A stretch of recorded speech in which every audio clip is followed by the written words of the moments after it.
Now, we know now that the crime that they say is at the root of terrorism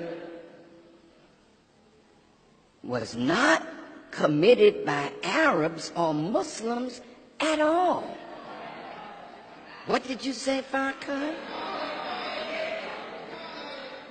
Over 2,300 of America's trained architects and engineers have joined in calling for a new investigation of 9/11. Well, what is 9/11? Some of you don't even know what 9/11 is.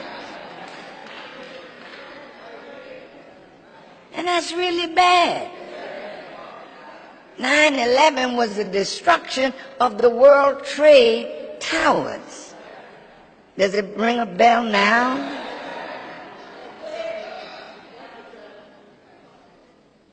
They say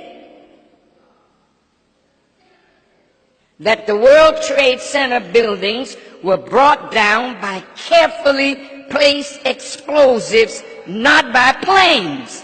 They say that all three buildings had to have been wired with explosive charges long before September the 11th. And this is something that took tremendous sophistication to do, and that sophistication was not with Osama bin Laden or his followers.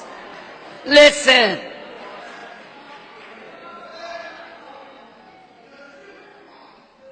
But if it was not Muslims, then who? Thanks to the exemplary work of scholars like Victor Thorne and Christopher Boland, it is now becoming apparent that there were many Israelis and Zionist Jews in roles in the 9/11 attacks. Now look, if they can prove me wrong, like I said, I'll pay with my life. Since they want to kill me anyway, prove me wrong. We're dealing with thieves and liars and murderers. Listen to this. We know that many Israelis were arrested immediately after the attacks, but quickly released and sent to Israel. We know that the World Trade Center building was insured by its owner, Larry Silverstein, right before the attack, and in the insurance clause, there was a clause that if the building were damaged by terrorist acts, Mr. Silverstein would get paid. And guess what? Mr. Silverstein got $4.8 billion.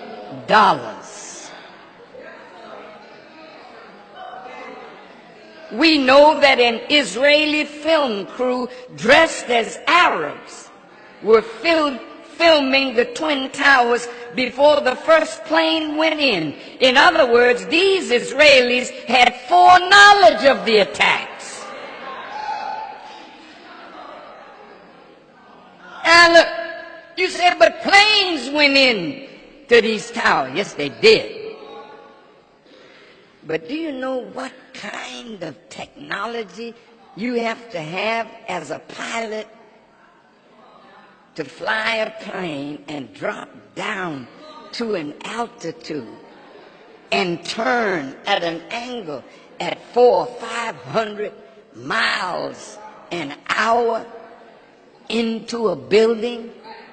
And the fuel of an airplane is not strong enough to create enough heat to melt the steel structure of that building.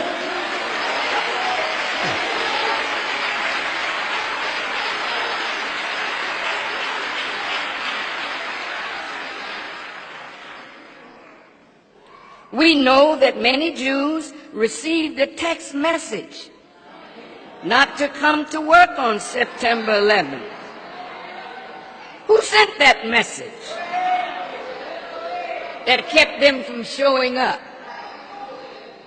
Within minutes of the attacks, Ehud Barak, the founder and master of the Israeli military's covert operation force, was in a London studio of the BBC blaming Osama bin Laden and calling for a war on terror.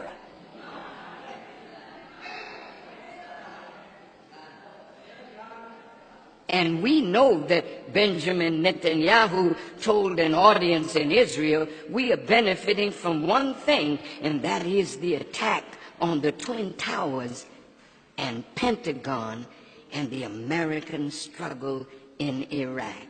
He added that these catastrophes and wars would swing the American public opinion in the favor of. Why won't America investigate what these scholars and scientists have uncovered about 9/11 and who was really behind it? It now appears that 9/11 was a false flag operation, which is an attack by one country but made to appear like the attack came from another in order to start a war between them. Is this what friendship is?